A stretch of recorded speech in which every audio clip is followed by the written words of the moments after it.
worship series that we're calling Letting Go. Lent is a time where we are called to prepare for the coming events of Holy Week, the suffering, the crucifixion, the death, and the resurrection of Jesus Christ. And one of the ways that we prepare for that, one of the traditions of Lent, is to do what we call fasting. To not enjoy, to refrain from, abstain from things that we normally like to do. Some folks will abstain from eating chocolate or eating desserts, from being on social media. They might abstain from eating meat on Fridays. There's all kinds of traditions where people give up during the season of Lent so that when they desire those things, they can think about the sacrifice of Jesus. And all those things are good and right, and they can be an important addition to our Lenten journey. But this year we're talking about the idea of giving up things that are a lot bigger than just dessert or social media or meat on Fridays. We're talking about preparing for the celebration of Christ's resurrection by giving up some things that are taking our lives away from us. Some things that are causing a little bit of death each day.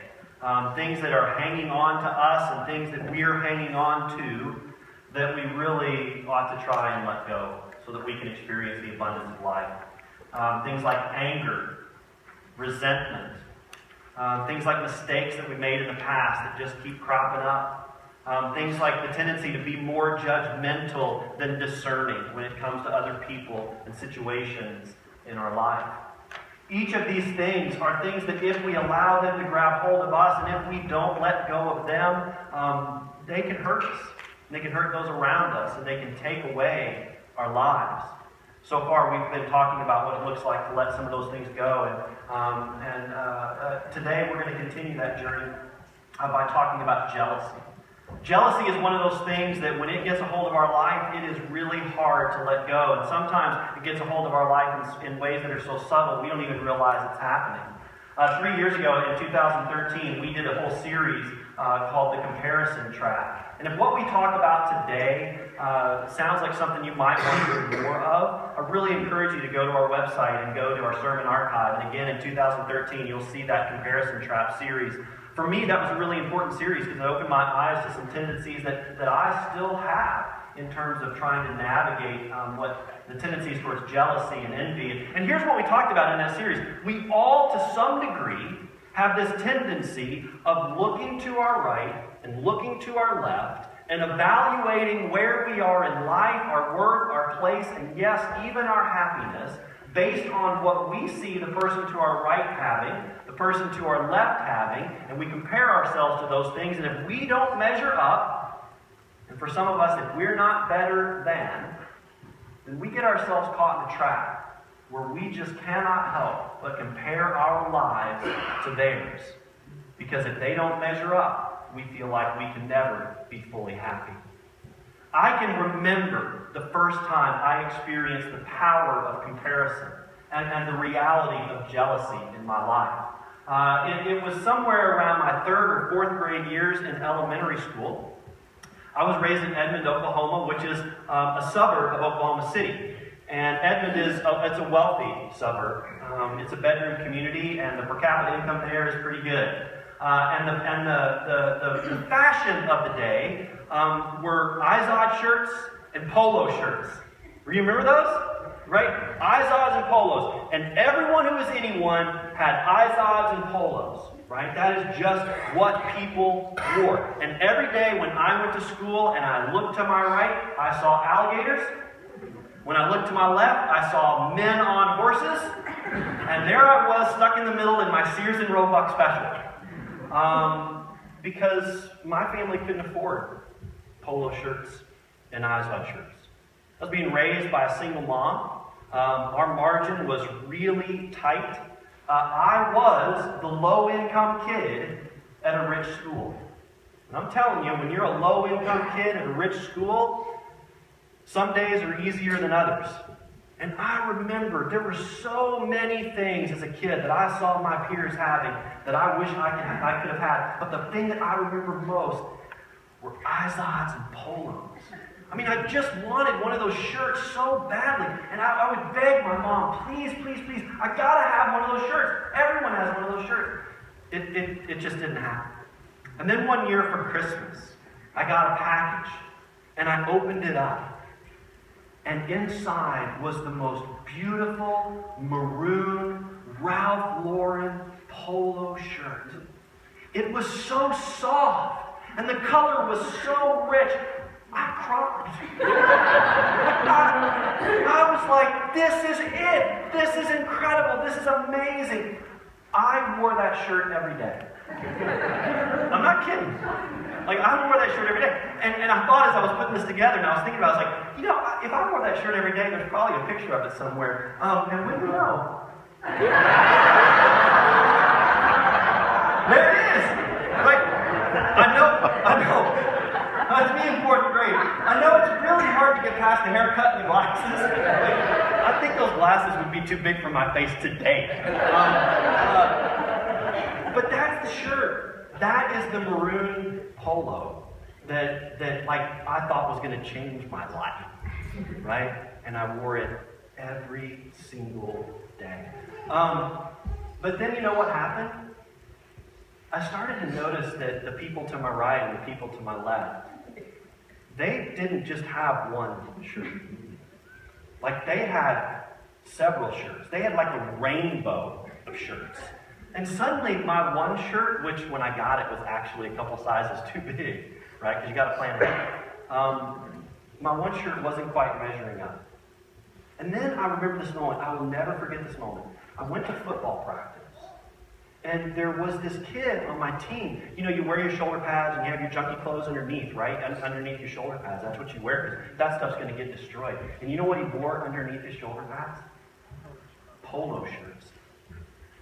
And I saw this kid wearing these different polo shirts every day to football practice underneath his jersey like they were some ratty old t-shirt. And I was like, oh my God, how much money do you have if you can wear polo shirts underneath your shoulder pad?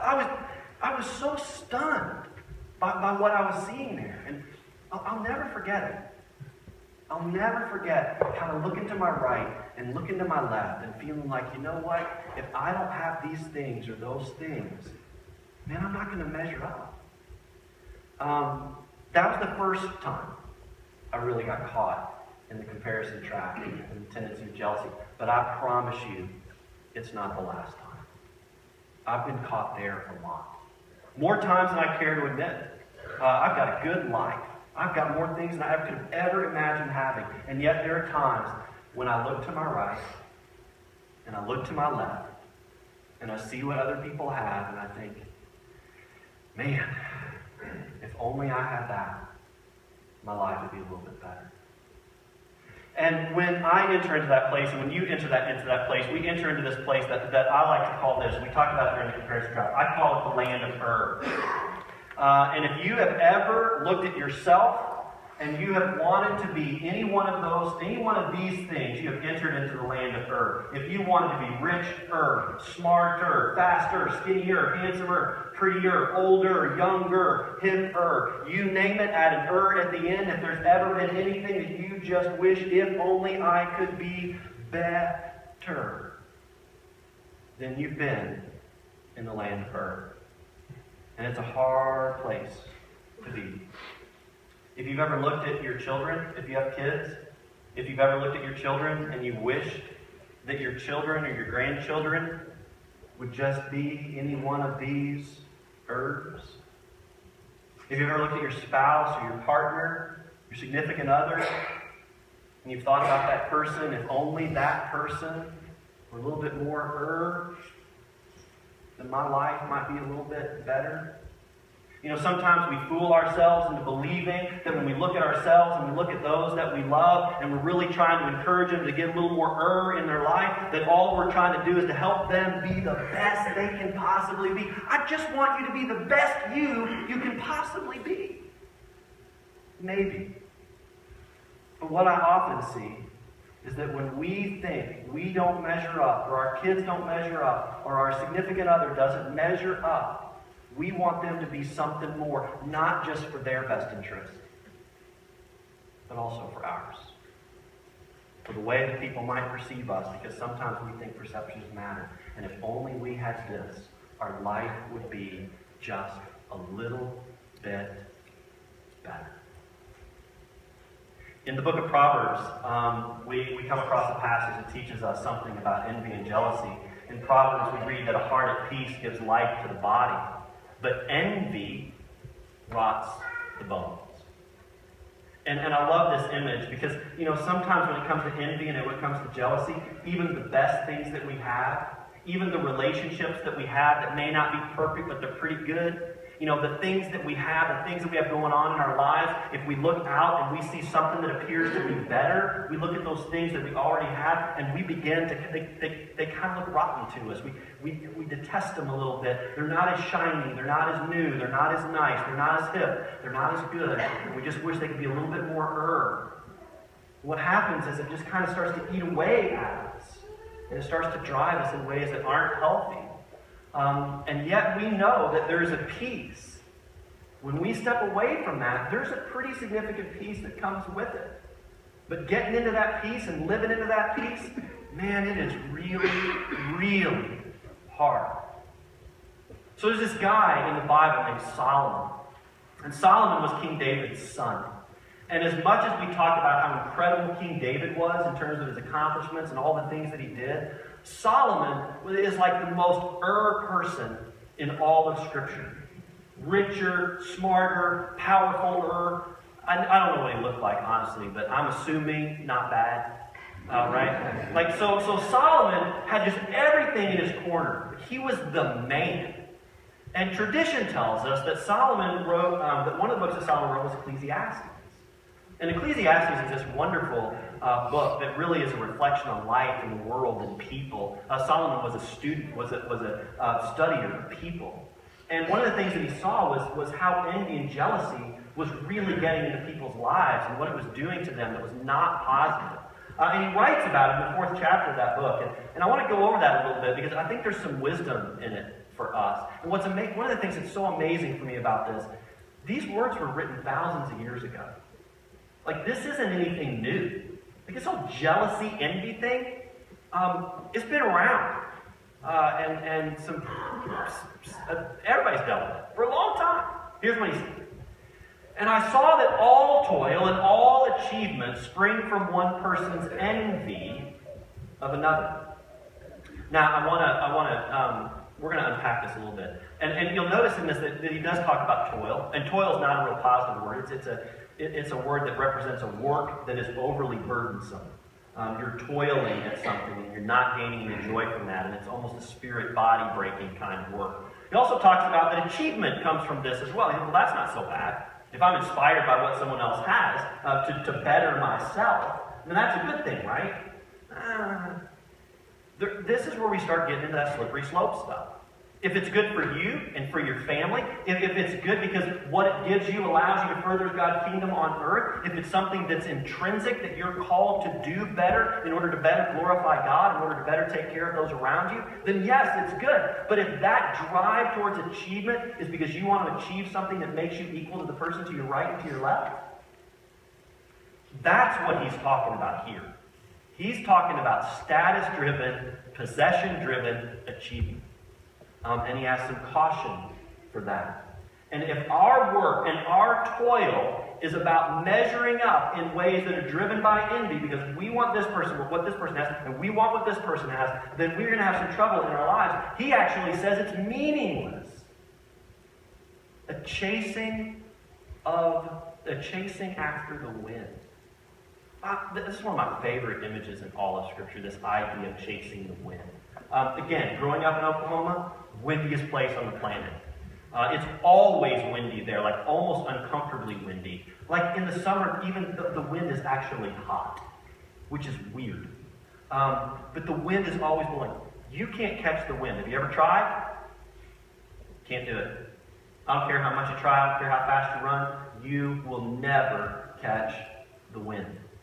And what Solomon is saying here is that when we get caught up into this cycle of envy, into this cycle of if only I had this, if only my family was this, if only my life looked like this, we are chasing the wind. There is no finish line. When our lives are driven by envy and jealousy, Solomon is saying to us, there's no finish line to that life. Because no matter how much you get, you're going to want more. You're going to get one polo shirt, you're going to want 5. You get 5 polo shirts, you're going to want enough that you can wear them underneath your shoulder pads because you have so many. Right? That is the way this works. because we begin to toil, we begin to chase, and there is no finish line. And one of the things that Solomon says about this, and this is kind of confusing, so I've got to unpack it. He said, fools fold their hands and ruin themselves. And again, sometimes when we think about the image of someone folding their hands, we think of them kind of giving up, right? I'm just going to give up. I'm going to fold my hands, and I'm going to give up. And I'm not going to work hard, and I'm not going to do the things that I could do to better my life and my family and my community and spread the gospel of Jesus Christ and be a faithful disciple. I'm just going to give up. He's not talking about that kind of folding. Again, Solomon was very driven. This isn't about that. It's not about hard work. It's not about accomplishment for the right reasons. It's not about those things. He is not talking about the folding of hands, which is an abdication of life and mission and meaning. Okay? He's talking about this. He's talking about folding our hands like this. And he's saying that fools fold their hands and ruin themselves. And it's important. He's using the plural here. We're going to unpack this here in just a minute. But what he means by this is when we live our lives toiling after what other people have so that we can measure up, so that we can have, it's just like we're grasping at stuff. And we're grabbing it, and we're grabbing it, and we're trying to hold on to it, and we're trying to possess it, and we're trying to own it, and we get this hand really filled up, and once this hand is filled up, we hold on tightly because we don't want to let go, because if we let go, it'll all slip away, and then once this hand is full, we start grabbing stuff with this hand, and we got to work harder and harder and harder, so we got this hand full, and once this hand is full, we grab tightly, and then you know what we want to do when we have this hand full and this hand full? We want a third hand. And since we can't grow a third hand, we just build a bigger storehouse. And we go and empty this hand, and we start pulling in more. And we start to believe the more we have, the more we possess, the more we accomplish, the better title, the better position, the better family, the better trip, whatever the case may be.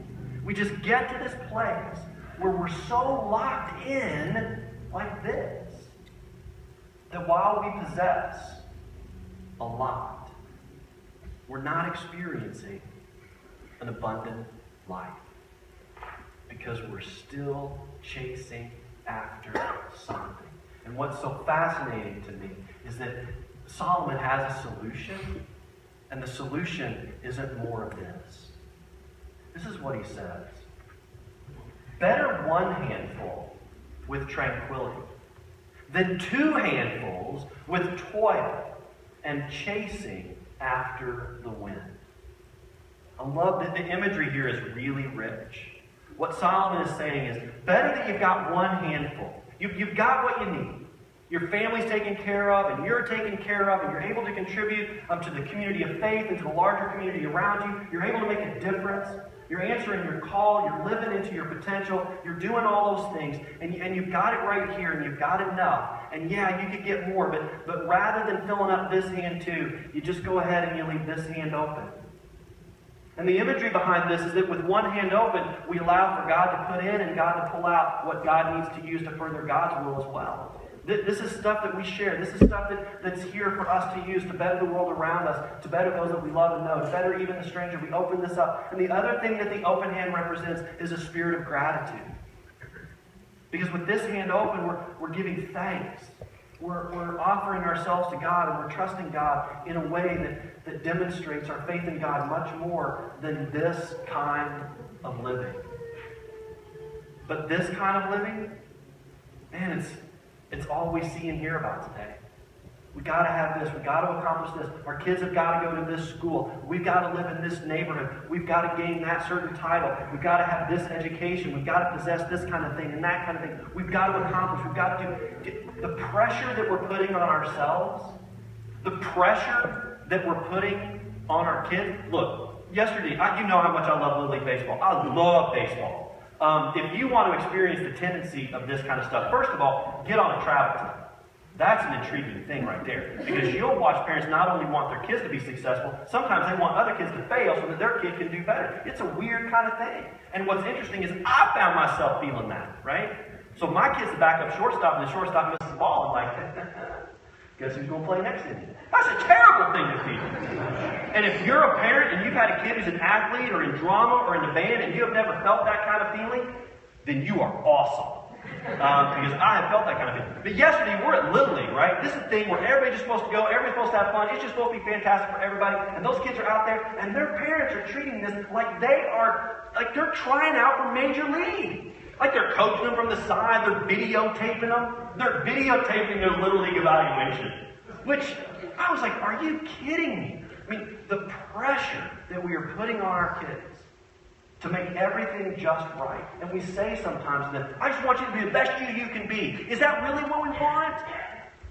Is that really what we want? Or when we talk to our neighbors, do we want to be able to say, oh yeah, my kid made that team. My kid's only in 5th grade. He plays for the 6th grade baseball team. Have I told you guys that? Because that's true. Right? You see how that happens? Right? Like just rolls right on out. That humble brag thing. It's not about what that means for other people and how they see me, but we sometimes can't help ourselves, right? We love our kids. We love our families. We love that stuff. That our families make us look good. Man, we like them even more. Right? Man, that's a lot of pressure. And I'm not sure it gets us anywhere. And so what Solomon is saying is, cling to what you got to have and cling to it tight. It's okay to have those things. But live with one hand up. You know this to be true, right? Am I telling you anything you don't know? But I got a question for you. Do you believe it? I mean, I know if I say you believe, it's in the Bible, right? I just showed you all these passages, and we want to be a Bible-believing church, right? We want to be a people who trust God's Word. We want people who are there. Do you believe it? Do you believe it? Do you believe that it's better to live with one hand open and have a little peace in your life than to keep chasing the wind? You really believe it? I want to ask you, and you believe enough to change your life about it? It's not just do you believe it. Do you believe it enough to change your life about it? The way you live, the way you buy, the way you purchase, the way you work. Do you believe it that much? I want to ask you another question. If you walk around like this, have you ever tried to hold anybody's hand when they're doing this? Can't do it, can you? Whose hand can you hold when you live like this? I don't know about you, but every single significant moment in my life where I've experienced the true value, it has had nothing to do with the things that I can hold in my hand, the things that I can possess, the things that I can put in a house, or put on a wall, or put in a driveway, or go home to at night, or put on my body. It has had nothing to do with that. It has had nothing to do with the things that I can hold in my hand. It's had everything to do with the people who are holding my hands when I'm there. You know this to be true. We all know this to be true. But when we live our lives like this, we are constantly chasing the wind to try to get more and more and fill our storehouses and get better and better and further and do all this stuff, this meaningless cycle. Behind us, there are all these people who just want us to turn around and hold their hand. Because while we're chasing the wind, they're chasing us. And they just wonder, when is it going to be enough? When am I going to be enough? When are you going to turn around and just hold on to me? One hand open with a little bit of tranquility is the kind of life that God's calling us to live. I still struggle with this. I do not have this figured out. I do not have this nailed down. I'm still looking to my right. I'm still looking to my left. I'm still trying to figure it out. And my guess is to some degree that you are too. What I want to invite all of us to do as we kind of continue this journey toward Easter, celebrating what we gain in the love and the gift of Jesus Christ, is, just do our best to stop. To stop toiling so hard. To recognize what we have and give thanks for it. Every once in a while, just leave one hand open and see what God puts in it. I know it's hard. I know it's difficult. But I can't think of a better way to live. But in order to do it, we got to hold each other accountable. And I hope as a community of faith, we can. Because I think there's better life on the other side of the comparison trap.